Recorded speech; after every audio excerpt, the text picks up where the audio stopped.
Los argumentos de la tibieza espiritual. Los argumentos de la tibieza espiritual. Muy bien, y cuando hablamos de argumentos porque, a ver, nosotros hemos estudiado bastante, gracias a Dios, el tema de la antropología. Yo creo que uno de los más grandes éxitos que ha tenido el Lazo de Amor Mariano ha sido aproximarse a una antropología cristiana y una antropología filosófica muy bien fundamentada, una antropología muy sana que nos ayuda a entender muchas realidades del ser humano. Al entender la herida del pecado original, en nuestras facultades superiores, en nuestras facultades inferiores. Esto nos ha dado muchas luces al momento de predicar, al momento de atender todos estos apostolados que el Señor nos regala. Es que cuando empezamos hace 25 años, nosotros no sabíamos nada de nada, nada de nada. Y luego a lo largo de estos años uno se da cuenta de cuán fácil es desviarse en un criterio. Cuán fácil es desviarse en un criterio. Dicen que si un avión parte de Los Ángeles a Nueva York y se tuerce 1 grado hacia la derecha, llega a Washington. Con un solo grado que se pierda. Un solo grado. O sea, no estamos hablando de que va en sentido completamente opuesto. No, un solo grado hace que en un recorrido tan largo, porque es atravesar Estados Unidos de oeste a este, un solo grado hace que llegues a un lugar completamente distinto. Y yo le digo al Señor, Señor, que no nos perdamos ni medio grado. O sea, que nos mantengamos nosotros siempre en la línea de lo eclesial. Y mantenerse en la línea de lo eclesial es una cosa que, Dios mío, pienso yo que sería mucho más fácil en la Edad Media, ¿no? En la Edad Media, que todo era maravilloso, santos por todas partes, reyes santos, todo se hacía en nombre de Dios, en honor a la palabra, los hijos eran sacerdotes, religiosas, todo el mundo tenía un tío obispo. O sea, era una cosa, obviamente con sus desviaciones, pero por lo menos era un ambiente tan cristiano que la sana doctrina primaba en todas partes. Ahora nosotros estamos enfrentados a una época de enorme confusión. Curiosamente, nunca en la historia habíamos tenido tan clara la doctrina de la Iglesia.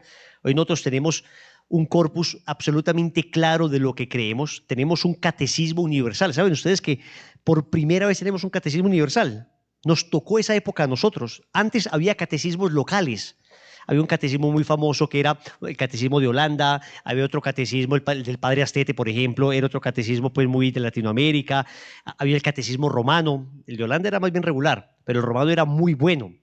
Entonces, por primera vez, Juan Pablo II dice, necesitamos un catecismo de la Iglesia Católica universal, que no haya posiciones teológicas, porque en esto existen muchas posiciones teológicas, hay aproximaciones a diferentes temas que son complejas. Hay sensibilidades teológicas. Por ejemplo, recuerden ustedes el tema de la Inmaculada Concepción.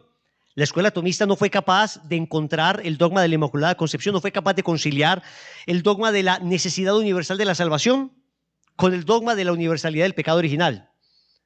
¿Cómo hago para conciliar este tipo de cosas? A ver, si María es inmaculada, pero todos necesitan ser redimidos, ¿cómo María va a necesitar ser redimida? Bueno, no fueron capaces. Y finalmente fue un franciscano el que tuvo la luz, Escoto, que dijo, no, venga, es que ambas son perfectamente conciliables. Pero hoy, digamos que, aunque hay un poco esas discusiones teológicas, hoy tenemos más claridad. Pero ¿saben qué es lo que pasa? Que aunque tenemos claridad doctrinal, la doctrina se desdeña, se desprecia. O sea, a lo que voy es que estamos en una crisis doctrinal sin precedentes, a pesar de que por primera vez escribimos sobre piedra qué es y qué es lo que debemos y qué es lo que no debemos creer. O sea, nunca habíamos tenido tanto caudal de doctrina y tanta claridad en la doctrina y tal vez nunca habíamos estado tan confundidos como ahora. Porque el tema no es solamente doctrinal, el tema sobre todo político. Es un tema de tendencias. Entonces, lo del Concilio Vaticano II, por ejemplo, nosotros adherimos plenamente a la letra del concilio, por supuesto. El concilio en su letra no dice sino cosas maravillosas. Nosotros no creemos que la letra del concilio tenga ningún problema. Hay gente que sí, hay gente que se pega de la letra y dice, por ejemplo, Nostra Aetate, que tiene sus problemas, Unitatis Redintegratio, dicen, no, acá está dándole igual categoría a la Iglesia Católica que a cualquier otra religión. No, nosotros creemos que eso no es lo que dice. Pero lo que sucedió es que muchas personas empezaron a hablar no de la letra del concilio, sino del espíritu del concilio. Y en nombre del espíritu del concilio, como eso significó un aire de renovación, lo llamaban el ayornamiento, como la actualización de la iglesia, todo el mundo empezó a decir, hombre, En nombre del espíritu del concilio nos quitamos los hábitos. En nombre del espíritu del concilio las monjitas se quitan el velo. En nombre del espíritu del concilio nos quitamos el clériman. En nombre del espíritu del concilio nos seguimos caminando con sotana. Todo en nombre del espíritu del concilio. Entonces ahí surgieron dos hermenéuticas o interpretaciones del concilio. La interpretación en ruptura, que fue la que compró toda esta gente, todo el modernismo actual de la iglesia, interpretan el concilio en ruptura.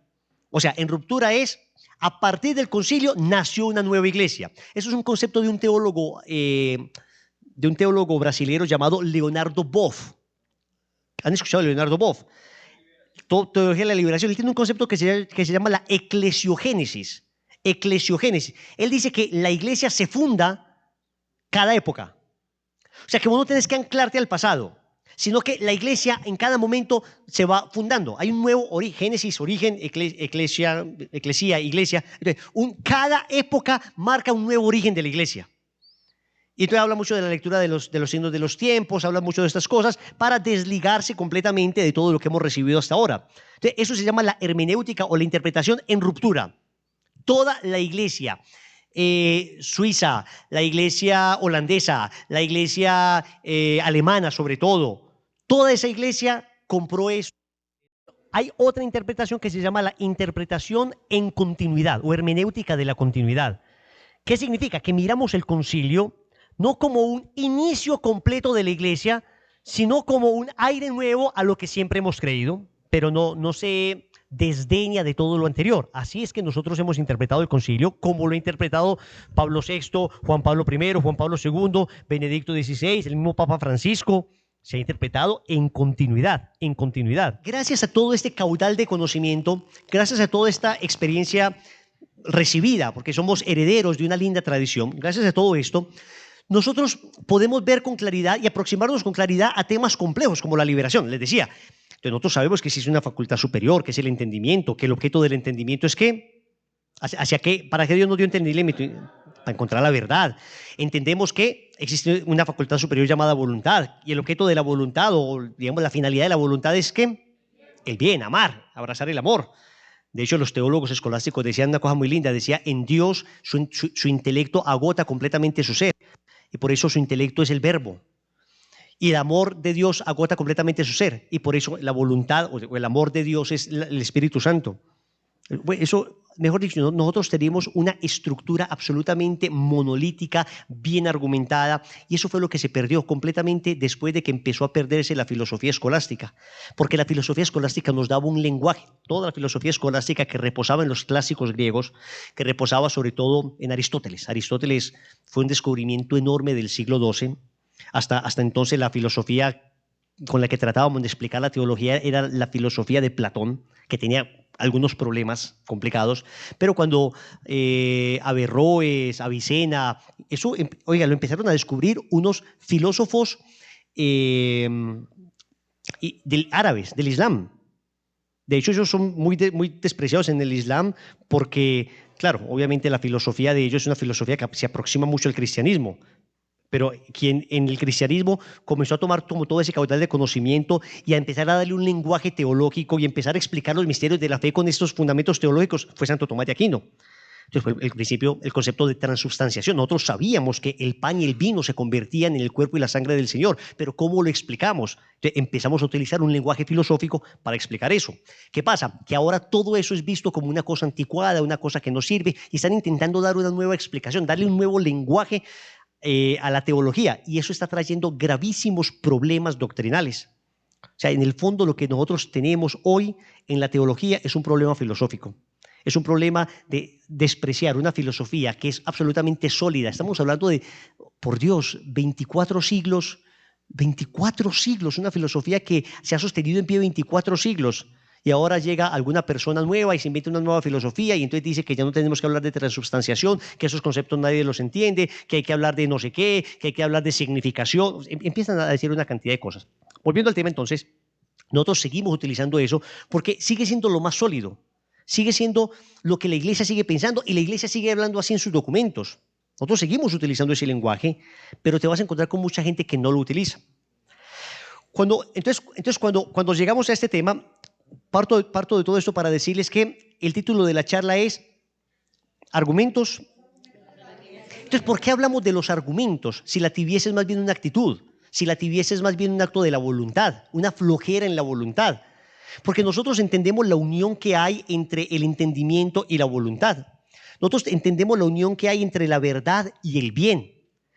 Y nos damos cuenta que la primera tentación que tuvo Eva fue una tentación a su entendimiento, una tentación a su entendimiento. El demonio le propuso que comieran del fruto, del fruto prohibido, ¿no? Del fruto del árbol de la ciencia del bien y del mal. ¿Recuerdan? Génesis capítulo 3. Y le dio argumentos. Solo después de que escuchó esos argumentos, dice el libro del Génesis que Eva vio del fruto que le pareció apetecible. Lo primero es que el demonio la enredó. Lo primero fue un trabajo en su entendimiento. Lo primero fue dañarle su cabeza. Después hubo el movimiento deformado de su voluntad o la tentación a su voluntad, el apetito. Pero primero fue argumentos. Argumentos confusos, falaces, mentirosos, con medias verdades. Es verdad que Dios les dijo que si comen de cualquier fruto de eso morirán. ¿Ven? Había algo de verdad. Sí es cierto que Dios les había advertido algo sobre el fruto, pero no era cierto que si comían de cualquier fruto morirían. No, era de uno específicamente. Primero entra la duda. Primero ataca los fundamentos de la credibilidad de Dios. Dudar de la credibilidad de Dios no es solamente dudar de la credibilidad de Dios, es dudar de su bondad. O sea, el demonio le estaba diciendo Dios te mintió y si alguien te miente no es bueno. Por consiguiente tienes un Dios malo.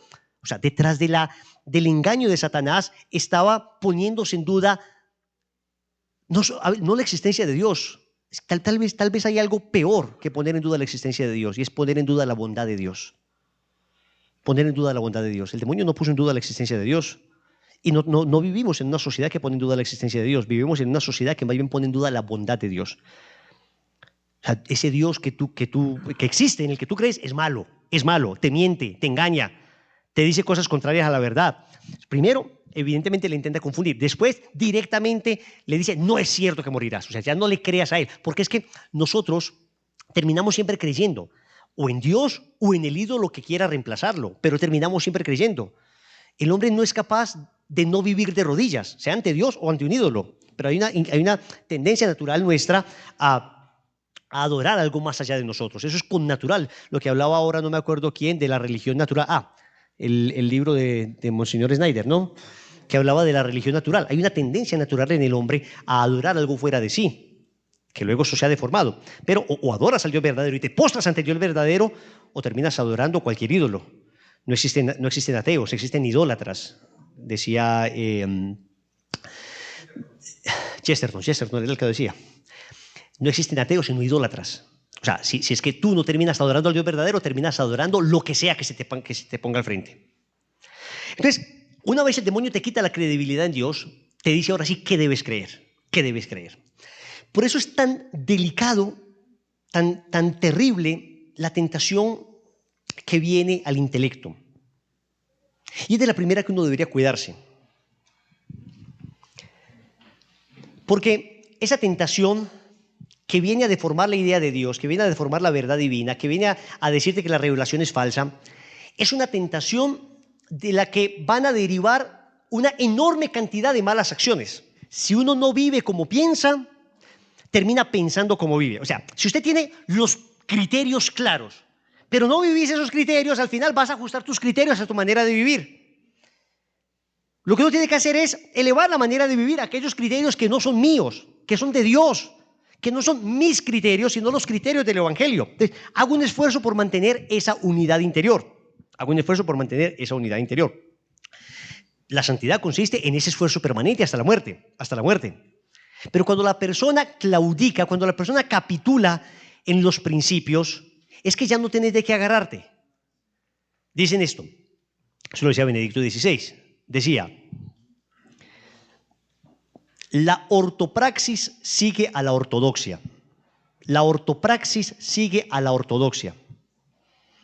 ¿Qué significa? Orto significa recto, doxa es el conocimiento, la palabra. La ortodoxia es la recta doctrina. La recta doctrina va adelante de la ortopraxis. ¿Y qué es la ortopraxis? La recta práctica. Podríamos decir la doctrina y la moral. La doctrina y la moral. La moral, de alguna manera, sigue a la doctrina. Muy bien, entonces, Lo primero es eso, argumentos, argumentos. Uno, ¿cuáles son los argumentos que utiliza cualquiera de los tres enemigos del alma? Nos da argumentos. El demonio nos da muy buenos argumentos, nuestra propia debilidad nos da muy buenos argumentos, el mundo nos da muy buenos argumentos. ¿Cuáles son esos argumentos que utilizan nuestros tres enemigos del alma para hacernos caer, tal vez no en pecado de manera inmediata, pero sí en tibieza?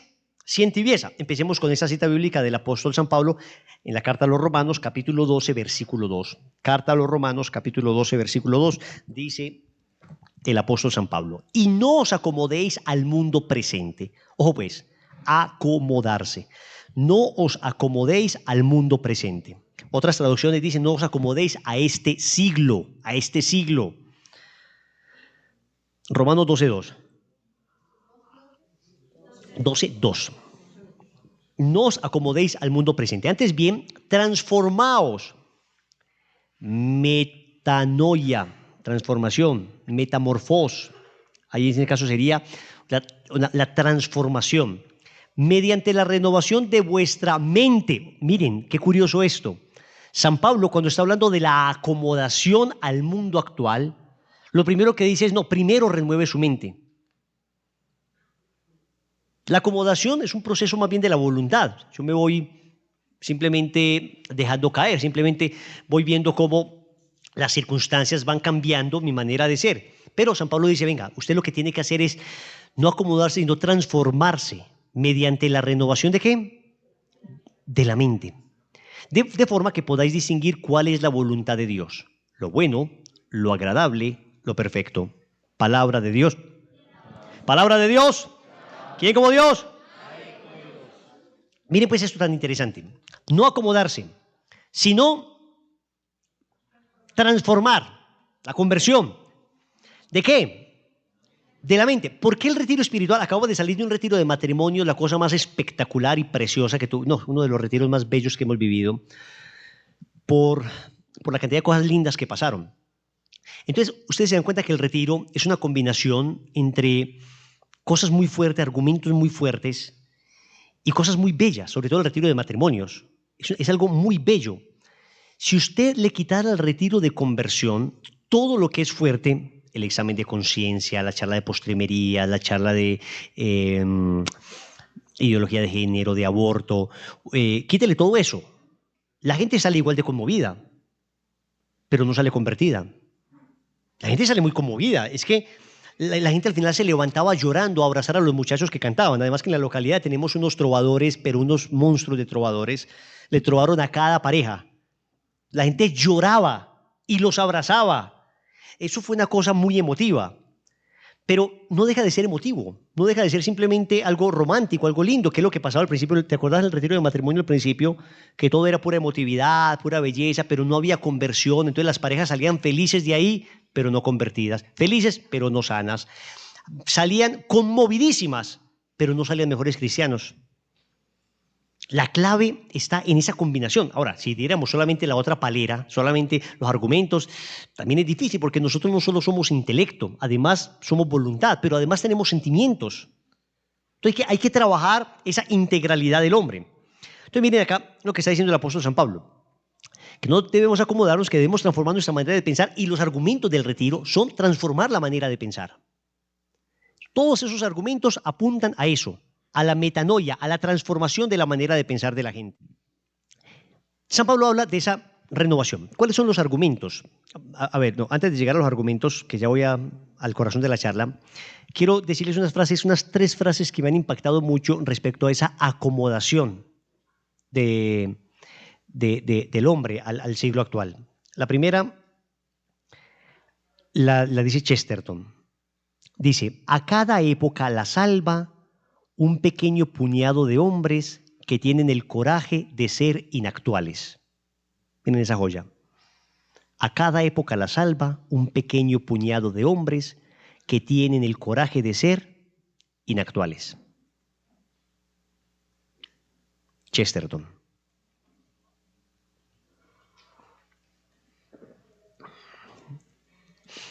Nosotros tenemos una cierta tendencia a adaptarnos. A cada época la salva un pequeño puñado de hombres que tienen el coraje de ser inactuales. Que tienen el coraje de aguantar que les digan retrógrados, ultraconservadores, integristas, han pegados al pasado. Ok. Un pequeño puñado, siempre es una minoría, porque nosotros tenemos una tendencia a masificarnos. Nosotros tenemos una tendencia, a mí me sorprendió mucho ese experimento de Solomon Asch, que fue un experto, un psicólogo americano que fue experto en el estudio del comportamiento humano sometido a las presiones sociales. Entonces, te los he contado, a mí me impactó mucho, ¿no? El tipo traza una línea maestra en un tablero y pone después tres líneas al frente, la línea A, la línea B y la línea C. La A evidentemente más pequeña, la B evidentemente más grande y la C exactamente igual a la primera. Y empieza a ingresar grupos de 9 personas para hacer un experimento social. Pero de las 9, 8 eran actores. Y siempre el único sobre el que iban a experimentar estaba dispuesto de una manera estratégica, de tal manera que siempre le preguntaban a él al final. Entonces la pregunta era muy sencilla. Esta es la línea tipo. ¿Cuál de las 3 líneas es igual a la línea tipo? Era evidente que la C. Pero todos los primeros decían la A, la A, la A, la A, la A. El resultado, después de estudiar, ingresó varias veces grupos de 9 personas. El resultado fue este. El 75% de las veces la gente adhirió a la opinión común y prefirió creer a la opinión común que a su sentido común, que a la realidad que captaban sus ojos. Lo increíble es la calidad de gente que había. Todos eran profesionales y universitarios. ¿Cómo la ven? 75%, solo un 25% fue capaz de decir, la sé y me hago matar. Y soy de Granada. 25%. Entonces, ahí es donde uno dice, con razón, cae Adán persuadido por Eva, cae David, cae Salomón, cae Pedro. O sea, la presión que nos ejerce, el ambiente que nos rodea es enorme. Recuerdan que hace, no sé, fue ¿qué? El provincial pasado, en la asamblea pasada dimos una charla sobre los ambientes. Allá afuera. Ok, es increíble esa capacidad que tiene. Por eso, para andar contracorriente, uno debe tener un poquito cuero de elefante.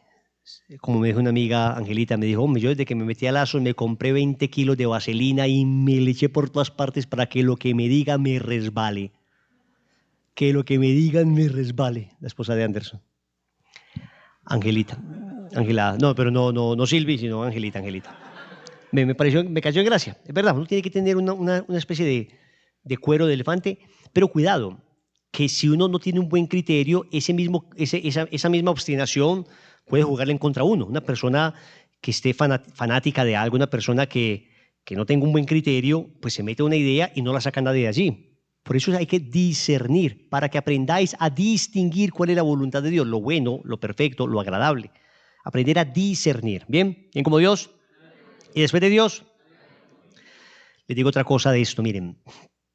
Siempre tiene que mantenerse ese equilibrio entre la firmeza en los principios y la claridad en los principios. Porque una firmeza en mis ideas, la firmeza, cuando uno tiene tanta firmeza en sus ideas que no me importa lo que nadie diga, pero las ideas son equivocadas, es también una decisión terrible.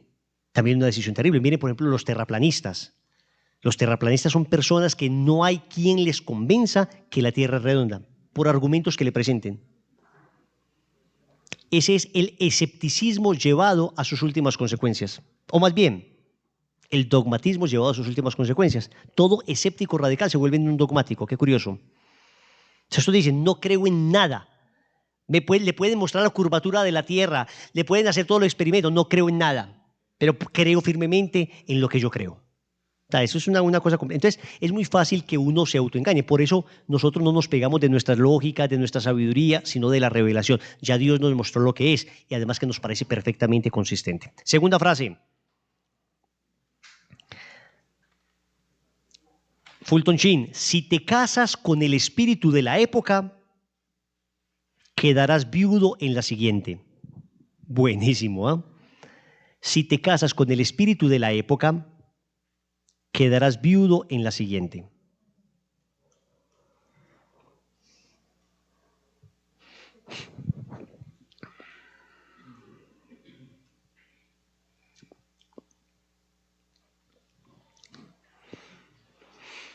Siglo XIX, modernismo. La razón era la diosa. Todo el mundo hablaba de la razón. Lo que entrara por la razón era lo realmente importante. La razón, la razón, la razón. Nos casamos con ese siglo, llegamos al siglo XX y en el siglo XX, después de la escuela de Frankfurt, lo realmente importante es el sentimiento, lo que tú sientas. ¿Cuál razón? La razón engaña. Y entonces ahora estamos pegados del sentimiento y todo ahora es cómo me siento, cómo te sientes, sentiste a Dios, lo sientes, sientes la energía, sientes, sientes, sientes. Entonces la iglesia dice, no, no te puedes casar ni con el espíritu del siglo XX, ni con el espíritu del siglo XXI, ni con el del siglo XXII, ni nada. Te casas con el Espíritu Santo. ¿Quién como Dios? Tercera frase de Fray Nelson, me encantó, dice, somos hijos, pero no esclavos de nuestro tiempo. O sea, somos hijos de nuestro tiempo, sí, pero no somos esclavos de nuestro tiempo. Que seamos hijos de nuestro tiempo significa que debemos atender también a lo bello que hemos recibido en nuestro tiempo. Hay cosas lindas. No podemos decir que todo lo que nos tocó vivir es horrible. No, hay cosas preciosas de esta época. Ver jugar a Cristiano y a Messi es una cosa linda de esta época.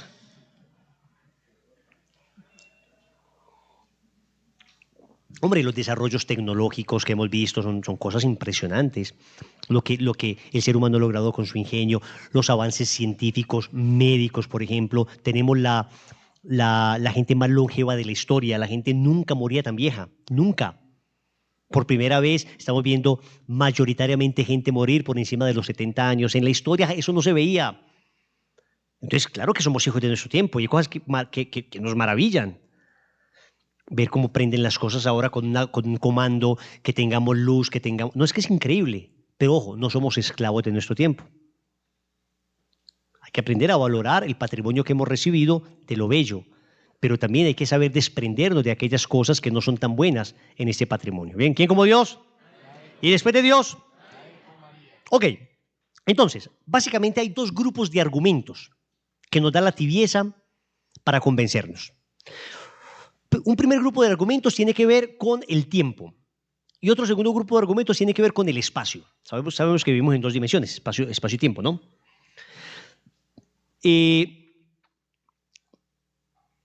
Entonces, veamos los argumentos que nos da la tibieza respecto al tiempo.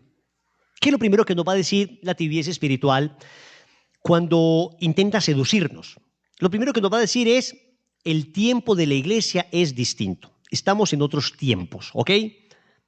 Hombre, que tú lees la vida de San Bernardo, que tú lees la vida de San Francisco, que tú lees la vida de no sé quién. Estamos en tiempos distintos. Estamos en tiempos distintos. No se puede vivir ese nivel de santidad. No se puede vivir... Mire que yo ahora no les dije que San Bernardo tenía un problema por el tiempo. No, les dije que lo de San Bernardo era un don que tenía él.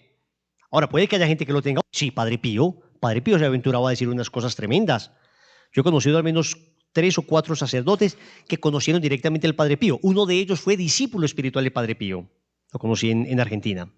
Lo conocí, no fuiste esa vez. Fue con otro misionero que fui. Discípulo espiritual del Padre Pío que se atrevía a decirle cosas como no te vas a casar, te vas a ir de sacerdote, tú tal cosa, te vas a ir a una misión. O sea, esos son unos dones extraordinarios de santos, ¿sí me hago entender?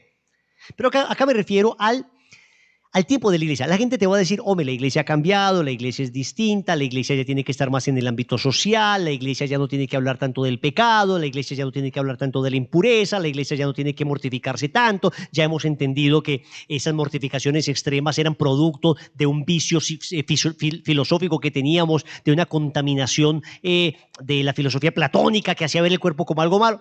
Ok, te van a, la tibieza, para que te dejes de mortificar, por ejemplo, te va a decir que todo eso eran tiempos pasados, que eso ya no, que eso era antes, que ahora ya no hay cómo hacer ayuno a pan y agua, que ahora ya no hay cómo hacer, pues soportar frío, soportar un poquito de calor, que ahora ya no.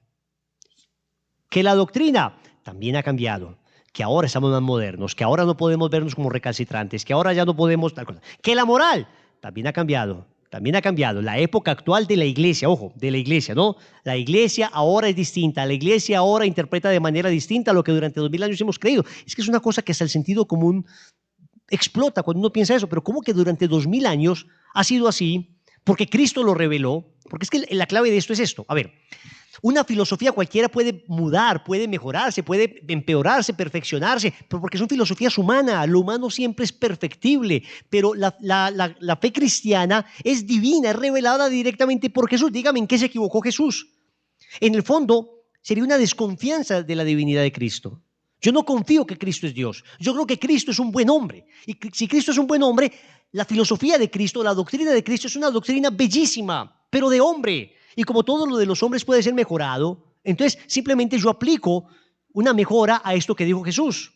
Hombre, que acá hablo demasiado fuerte, ya no podemos hablar nosotros así, entonces toca suavizar un poquito. ¿Por qué? Porque Cristo fue un gran hombre. No, para nosotros Cristo no fue un gran hombre. Cristo es Dios hecho hombre. Y si Cristo es Dios, lo que Él dijo es verdad ayer, hoy. Claro que existen épocas de la iglesia, claro que sí que es cierto que necesitamos, manteniendo la misma doctrina, actualizar un poco el mensaje. Eso sí, sí, todos estamos completamente de acuerdo. Pero el problema es dónde está el límite entre la esencia y la forma. ¿Dónde está el límite entre lo que es realmente esencial en la doctrina de Cristo y lo que son apenas puros accidentes o puras formas semíticas de hablar? Es difícil discernirlo. ¿Quién como Dios? Luego, también otro argumento respecto al tiempo que te da la tibieza es la propia edad que nosotros tenemos, nuestra propia edad. Uno va creciendo, uno se va envejeciendo. Uno dice, ay, ciertas cosas, ay, cuando era muchacho yo podía hacer ese apostolado. Ay, ¿te acordás cuando yo era joven y yo era capaz de aquello? Ay, ¿te acordás que no sé qué? Ay, yo me ponía estas piedritas para mortificarme. Ay, ahora ya uno está viejo. Ay, o esto es de pelados. O muy chévere esto de las reuniones de lazos, pero eso es para los jóvenes. Eso es para los que no están casados. Eso es para los que no tienen hijos. Uno atiende siempre a todos esos argumentos, ¿o no? Pero ¿saben qué es lo sorprendente? Que el nuevo que entra a lazos con todas esas condiciones está como estábamos tú y yo cuando éramos jovencitos en lazos, yendo a todas partes. El problema no es tanto de la edad o de mi madurez, no, el problema casi siempre es que es un argumento de la tibieza que nos va enfriando. Obviamente uno dice, no, pero claro, con los niños ya es distinto. Sí. Pero es que hemos visto, esta semana he estado hablando con un misionero, con el papá de Danilo. Yo admiro mucho a Darío, el papá de Danilo. Estábamos negociando un apartamentico. No hemos podido encontrarnos en el precio, pero ahí vamos. Ahí vamos. Yo me acuerdo de Darío llevar a estos muchachos desde pequeñito a todas partes. Tendían una esterita ahí en el suelo, acostaban los niños, en los grupos de oración, los primeros que llegaban, los últimos que se iban. Para mí siempre ha sido una admiración. Él no lo sabe, pero siempre he admirado mucho que desde siempre él ha estado allí. No le importa. En esa época, pues ninguno estábamos casados. En esa época todos jóvenes, ir para todas partes. Que había que comer perritos, se iba a comer perrito con nosotros. Y los niños tirados en el suelo, la cosa más bella. Y ve, a pesar de todo, ahí van.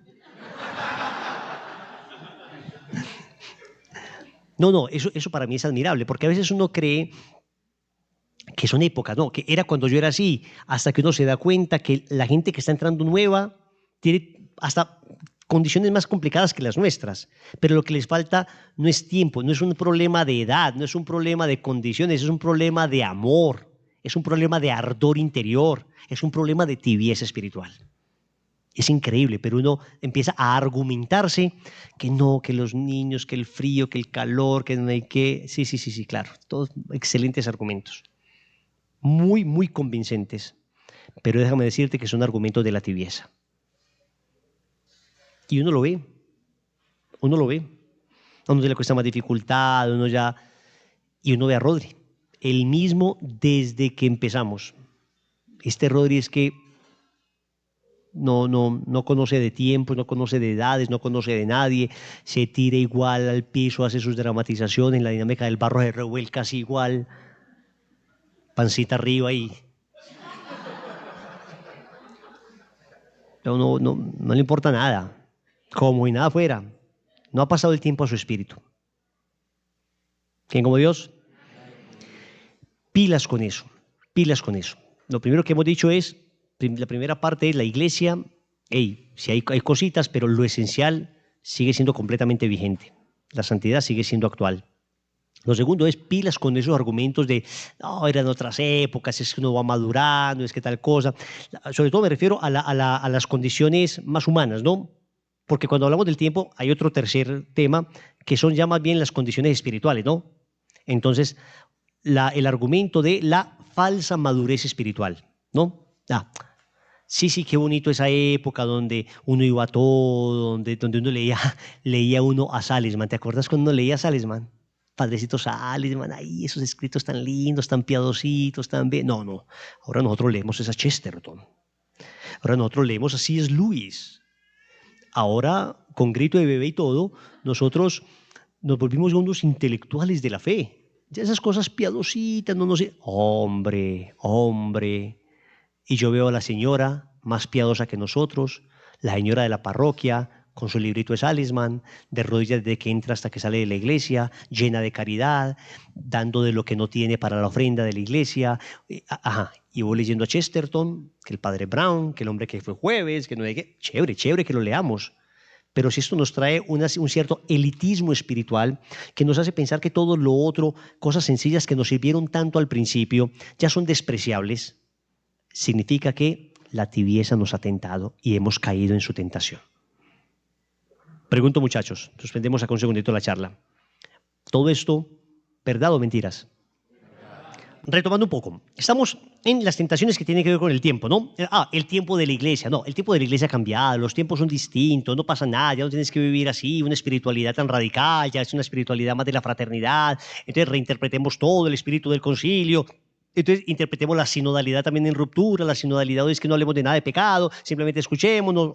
Ojo, que todos estos elementos, concilio, sinodalidad, son elementos maravillosos que se tienen que interpretar ¿cómo? ¿En ruptura o en continuidad? En continuidad. También tentaciones del tiempo de tu edad. No, eso es cuando eras pelado, ¿te acordás? Cuando tenías todo el tiempo del mundo, cuando no estabas casado, cuando no estabas en tu propio estado de vida, cuando no estabas proyectándote económicamente. Ahora estás haciendo esto, tu proyecto, tal cosa. No, no, no, no. ¿Se acuerdan que no faltábamos a nada? A nada. En todo estábamos. Había que mover un catre y ahí estábamos moviéndolo. Para lo que fuera. Pero en cambio ahora, no, mi estado de vida, tal, claro, mi estado de vida, sí, sí, sí, por supuesto. Pero horas y horas de Facebook, horas y horas de Instagram, horas y horas de Twitter, horas y horas de Snapchat, horas y horas de X o de no sé qué. Y uno dice, bueno, y hobbies por todas partes, y chévere, chévere, chévere. Muy bien. Cada cual es libre, nadie te va a perseguir, ni acá somos misioneros que estamos pegados detrás de cada uno a ver qué hace o qué no hace. No, es cada uno el que tiene que examinarse, ¿no? Porque lo que falta no siempre es, no es tiempo, sino amor. La inmensa mayoría de veces lo que falta no es tiempo, sino amor, ardor, fuego en el corazón. Y también, hombre, el tiempo de la espiritualidad, lo que les decía ahora, ¿no? Sí, sí, eso era el principio espiritualmente. Ese fue el periodo de mi vida ascética. Cuando uno va entrando a la mística, uno se va dando cuenta que ya uno... Esas cosas lindas de la mortificación que las almas principiantes hacen, pues vos no lo vas a decir así porque parece soberbio, pero el demonio te lo dice así. El argumento es ese. El argumento es, ya llevan muchos años, ya muy bien, está muy bien que eso se mortifique, entonces cuidado. ¿Ok?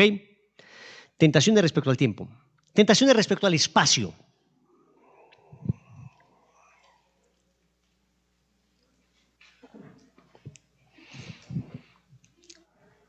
Respecto a esta última del tiempo de la espiritualidad, este tipo de caminito espiritual que al final uno, lo que me servía de pronto más chiquitito, ya en otro momento me sirve otra cosa, más o menos así. ¿Cómo uno logra diferenciar si es específicamente una tentación del tiempo o si es real? Vamos a ver, hay cosas que en la vida espiritual siempre se mantienen. Por ejemplo, yo cómo sé si ahora en este estado del alma Dios me está pidiendo menos oración. ¿Ves? O sea, nunca te va a pedir menos oración Dios, ¿cierto? Hombre, yo voy sintiendo que ahora Dios me pide como menos humildad. No. Ve, en ese estado yo siento que ya Dios no me pide tanto santísimo.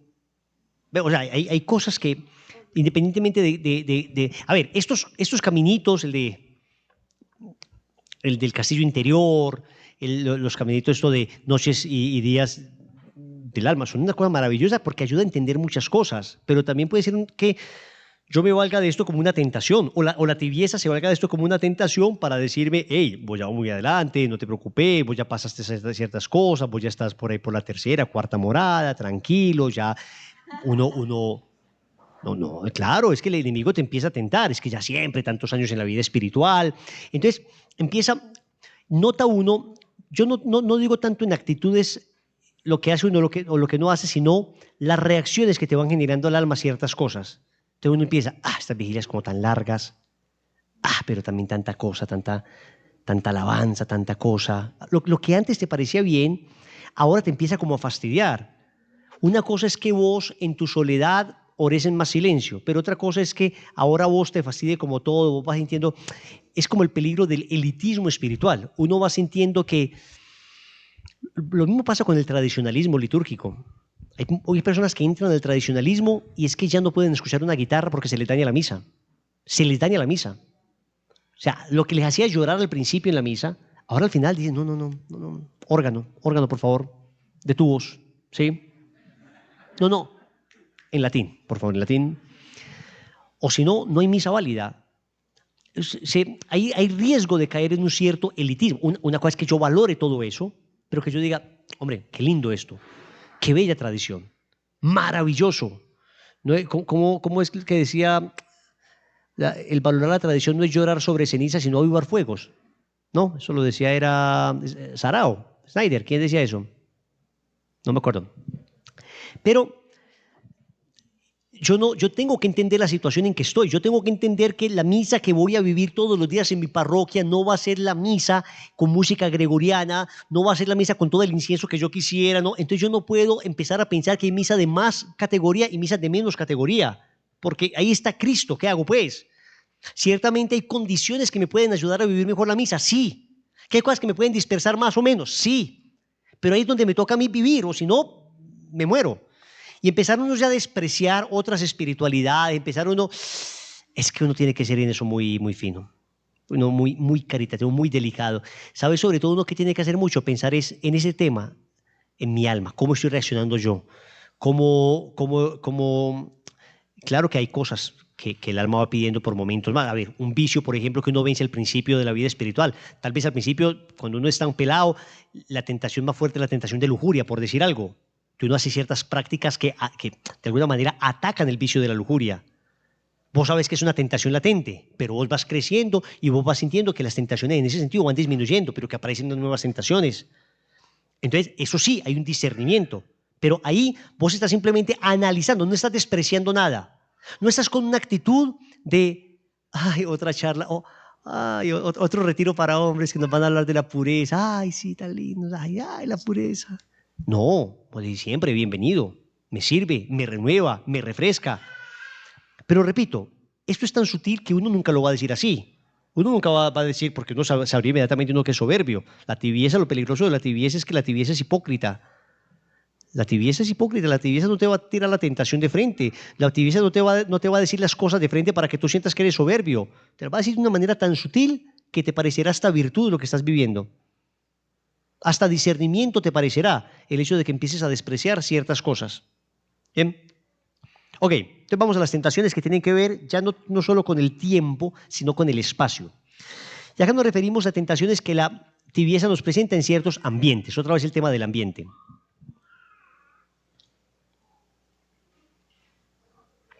Entonces te va a decir, en lazos, muy bien, camiseta por fuera, pantaloncito amplio, pero ya en la fiesta, en los 15, en el matrimonio, en no sé qué, bueno, pues parece como una monja rayada, radical, no, pero una cosita así pues, un escotecito que no sea así pues como una manguita descubiertica, alguna cosita así, un escotecito hasta acá, que es una cosa que siempre nos ha preocupado mucho, y es que nos llega mucho de muchas provincias, de muchos lugares, la preocupación de que, particularmente en ese caso, la manera de vestir las misioneras, muy bien vestidas en términos generales, pero parece que en las fiestas, ¡pum!, tengo licencia para lo que sea. Tengo licencia para lo que sea. Incluso en matrimonios, misioneras pulcras, íntegras, ¡pum!, se va a casar y uno dice, madre mía. Sí, uno dice, ¿pero qué pasó acá? No, los ambientes. No, a ver, es que ¿en qué ambiente? La pregunta es esta, ¿en qué ambiente no debería ser pudoroso? ¿Qué ambiente te permitiría no vestir bien? Eso es el tema de los ambientes. Entonces, vamos a ver, ¿cómo te comportas en tu colegio, en tu universidad, con tus amigos, en tu familia? Son los ambientes. ¿Cómo te comportas en el trabajo? O sea, por qué nos disgregamos interiormente? ¿Por qué esa disarmonía interior que nos lleva a actuar de una manera cuando trabajamos y de otra manera? Entonces, soy súper caritativo de misionero, súper servicial, pero luego de jefe soy un tirano, sigo siendo déspota, sigo siendo los ambientes, ¿no? Entonces, uno se va poniendo la camiseta de acuerdo al ambiente en que está. Jugando fútbol soy un salvaje, en deportes, en lo que sea, soy injusto, soy tramposo. El tema de los ambientes. Hay gente que se compartimenta a nivel interior. La compartimentación de, no, es que hasta acá. Y dice, no, pero una cosa es ser misionero, otra cosa es ser bobo. Espérate, que esas frases hay que decirlas con pinzas. Con pinzas. Que usted no sabe en qué momento te toca un alma al frente y te la puedes tirar. Vea lo que me pasó la semana pasada, antepasada. Estaba por ahí, donde unos hijos de consagración, en un mall, y cuando salí, el carro mío chocado. Entonces, otro carro saliendo, no hizo, uno se abre, se sale en un parqueadero, vos te abrís para salir, ¿cierto? Él no se abrió, sino que giró de una, entonces todo el bumper delantero, en la parte, mirando el carro de frente, en la parte derecha, rayadísimo, descolgado, vuelto nada. El caso es que se voló la persona. Entonces nos tocó mirar por las cámaras, me tocó hacer una investigación completa de quién era la persona, entonces me conseguí las placas de la persona, me averigüé todo. Entonces me averigüé me ayudó a averiguar, entonces me averigüé el seguro del tipo. Entonces me fui al seguro del tipo, ¿no? Con los argumentos. Entonces llegué y ¿qué? Responsabilidad civil. Pues muy déspota el tipo, me respondió, ¿qué quiere? Entonces yo le conté toda la historia. No, mira que salí, no sé qué, tal cosa, tal otra. Y yo, pero usted tiene pruebas, tiene cómo demostrar eso. Así, el tipo muy agresivo. Entonces, obviamente, a mí se me empezó a subir también. Pero yo dije, pero qué bobada. Si yo tengo las pruebas, ¿qué me voy a poner a pelear acá? Entonces le dije, tranquilo, hermano, mira, yo no estoy acusando a ninguna persona. Yo pienso incluso que puede haber sido que el señor le prestó el carro a su hijo y el hijo asustado se voló. O sea, yo estoy pensando lo mejor posible, no te preocupes por eso. Es que, eso sí pasa muchas veces. Y ya se fue calmando. Y dije, no, están todas las pruebas, venga, tal cosa, tal otra. Sí, pero es que acá quieren venir a cobrar el seguro todo. El tipo estaba como muy peleón. Y yo, no, hombre, no pasa nada. Acá lo justo. No te preocupes. Logré pues mantenerme calmado ahí. No siempre me... Oh, este es un milagro de la Virgen Santísima.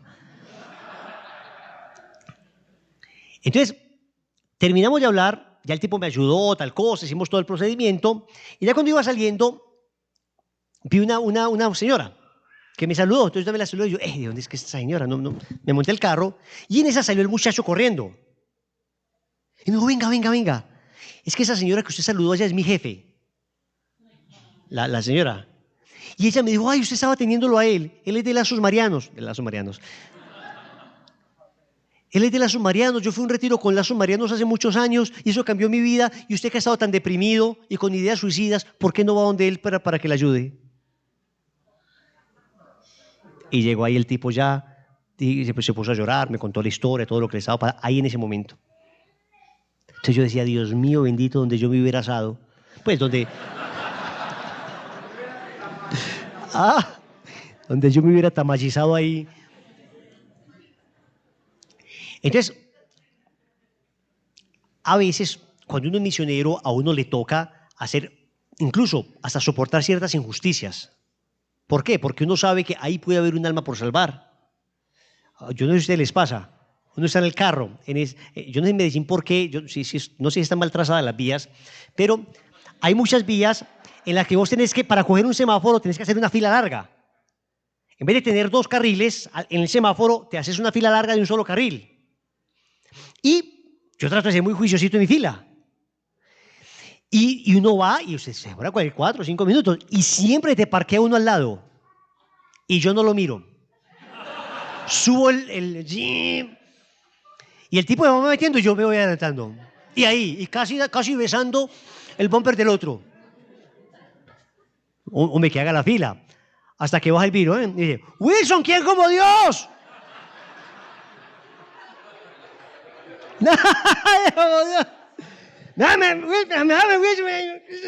Ah, claro, claro. El tic nervioso ahí. Me ha pasado cualquier cantidad de veces. ¿No imaginan? Me tocáis sonreír. Ay, confesate, confesate.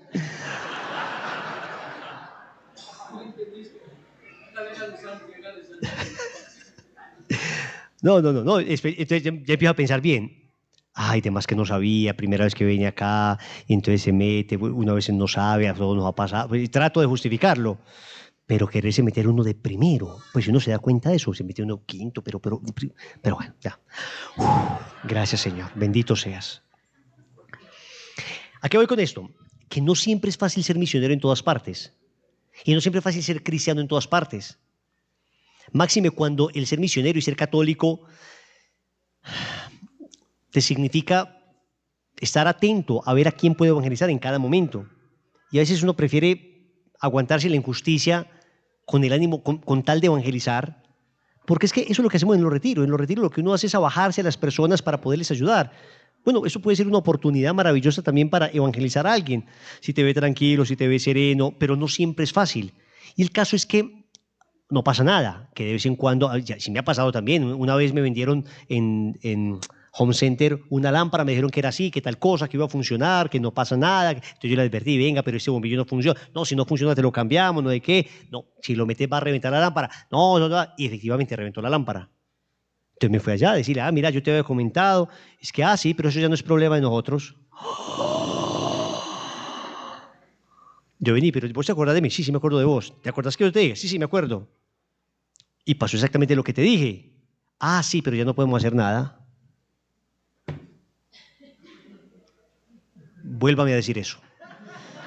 Estoy aquí en Home Center, señoras y señores. Esta señora no me puede atender. Una vez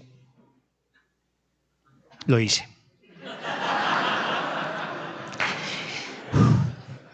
Y me devolvieron la lamparita. Después dije, qué piedra. O sea, salí maluco, ¿me entienden? Yo no la traté mal de ninguna manera. Pero me tocó persuadirla porque me pareció una injusticia el tamaño de la piedra del peñol. Y yo dije, bueno. Pero después yo salí maluco, dije, qué bobada. Hubiera simplemente dicho, niña, venga, ¿sabe qué? No pasa nada. Pásenme a su jefe, venga, yo hablo con su jefe. No, miento, es que yo sí le dije que quería hablar con su jefe y ella me dijo que no. Ahí fue que me desbordé. Ahí fue que dije, pero ¿cómo así? Pero espérate, ¿qué tal cosa? Y ahí sí llamó el jefe y el jefe, bueno, ya. Entonces, no siempre es fácil mantenerse uno en esos ambientes cristianos. Mantenerse uno cristiano en cada ambiente, mantenerse uno consagrado, mantenerse uno misionero en cada ambiente. No siempre es fácil, pero que el Señor nos ayude a hacerlo. ¿Ok? ¿Quién como Dios? Y finalmente, también uno a veces tiene la tentación de creer que ciertas prácticas espirituales que en realidad son saludables, ya no depende tanto del ambiente, sino de los carismas. Entonces uno dice, hombre, sí, la gente que adora el Santísimo es más la gente contemplativa, las que lo adoran tanto, pues. Mi carisma es un poquito más apostólico, está bien 2 minuticos, 5 minuticos diarios. Miren que son argumentos muy sutiles que el demonio le da a uno, o que la tentación de la tibieza le insinúa, le ofrece a uno, le sugiere a uno, que uno tiene que ir diciendo, no, es que esto no son cuestiones de carisma, esto son cuestiones esenciales en la fe. La virtud, la mortificación, la oración, el amor a la Virgen María, el ayuno, la ternura con Nuestra Señora. Nosotros no podemos perder. Miren que a mí siempre me ha parecido, al principio me parecía como muy cursi eso de que la devoción a la Virgen debe ser tierna. Yo cuando iba a predicar eso, me decía como que, sí, como para las niñas, tan tierno, tan lindo.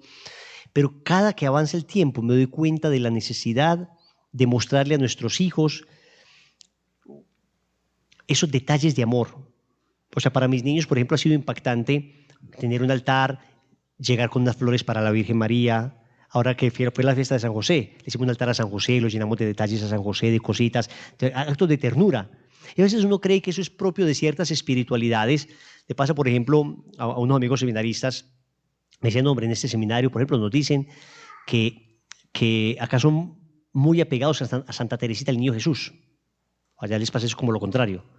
Entonces dije a mi amigo seminarista, decía, pero hermano, entonces acá cualquier cosa que sea como mortificación, como fuerte, lo ven como, no, una cosa así, no hermano, acá nuestra espiritualidad es más bien teresiana, entonces tiene que ser cosas, detallitos lindos, solamente lo sencillo, nada de grandes mortificaciones, ayuno a pan y agua, no, simplemente ofreces que te gusta mucho una tajada, entonces en vez de comerte 10, te comes 9, un gran ofrecimiento.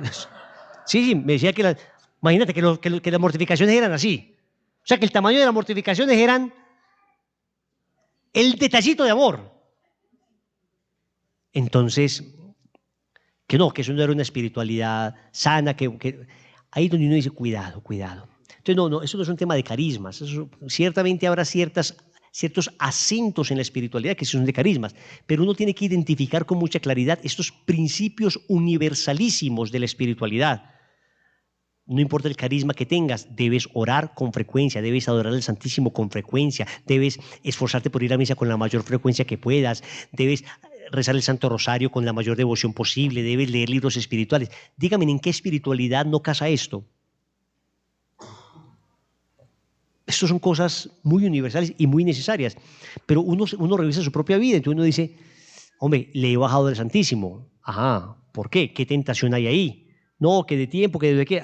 Una tentación de falta. El demonio nos está tentando porque ahí en realidad no es falta de tiempo, sino falta de amor. Si uno se organiza, uno puede adorar más el Santísimo. Me dijo esta semana pasada un amigo misionero, me dijo, hermano, ve, muy trabajador, muy empresario. Me dijo, hermano, con mi esposa estamos yendo al Santísimo todos los días, 1 hora. Y yo decía, eso es imposible, nadie es capaz de hacer eso. A estas alturas, él tiene seis hijos. 6 hijos. Empresario, nadie es capaz a estas alturas de hacer eso. Él me decía, lo estamos haciendo. Y me decía, estoy feliz, hermano. Me decía, es que despegó mi alma de nuevo. Estoy ardoroso otra vez. Entonces, está una tentación terrible. Otro amigo que está ayunando esos 40 días de pan y agua, vieron que hubo un boom y que ahora ha disminuido mucho, pero hay gente que admiro a los que todavía lo hacen. O sea, admiro a los que han sido constantes, que no están en el boom, sino que se mantienen como una práctica espiritual. Ustedes saben el criterio de Lazo respecto a esto, ¿no? Lo escribimos incluso. Si alguien lo quiere, se los enviamos, Glorita los puede enviar. Escribimos un criterio respecto a eso, advirtiendo pues los criterios necesarios para hacerlo bien. Entonces, pero el hombre me decía, lo vuelve a hacer, cada cuaresma lo hace, con su esposa, cada cuaresma lo hace con su esposa. Yo digo, qué bonito y qué admirable. Yo le digo, no me siento toda capaz. Algún día espero hacerlo, pero en ese momento yo le digo al Señor, dame la gracia. Me parece una cosa muy admirable. Pero no puedo simplemente, hay gente que lo ataca, no presa de un verdadero celo, sino presa de una gran tibieza espiritual. Es como no alcanzó las uvas, entonces dice, total no las quería, están verdes. ¿Se acuerdan de la parábola de Esopo, no? Entonces, lo que no alcanzo lo critico. Eso es una cosa muy delicada. Dijimos que una tentación son los ambientes, ¿cierto? Entonces, la tibieza te sugiere que en ciertos ambientes no tienes que ser tan radical. Y otra tentación son la tentación de los carismas. Te va a decir, hombre, esto es de un cierto carisma, esta radicalidad, no, tal cosa, tal otra, esto es propio de los anacoretas, esto es propio de los franciscanos, no, espérate, a ver, hay cosas que Dios me puede estar pidiendo a mí también, que incluso no estén plenamente en el carisma de Lazos. Y hay cosas que Dios te puede estar pidiendo. Uno tiene que, Lazos tampoco es la última palabra y la palabra de Dios y limitarte a lo que te diga Lazos, porque somos seres vivos, espirituales. Dios puede estar también sugiriéndote a ti cosas específicas para tu alma, que lo necesite específicamente tu estado de vida. Él lo tiene que discernir. Entonces, no es propio, por ejemplo, de Lazos el ayuno de los 40 días, pero Dios te lo puede estar pidiendo a ti y te va a dar la gracia a ti. Entonces, como no es propio, no lo vamos a hacer. No, el carisma. No, espérate, a ver, ¿qué me está pidiendo Dios? Es lo realmente importante, ¿bien? Gloria al Padre, y al Hijo, y al Espíritu Santo.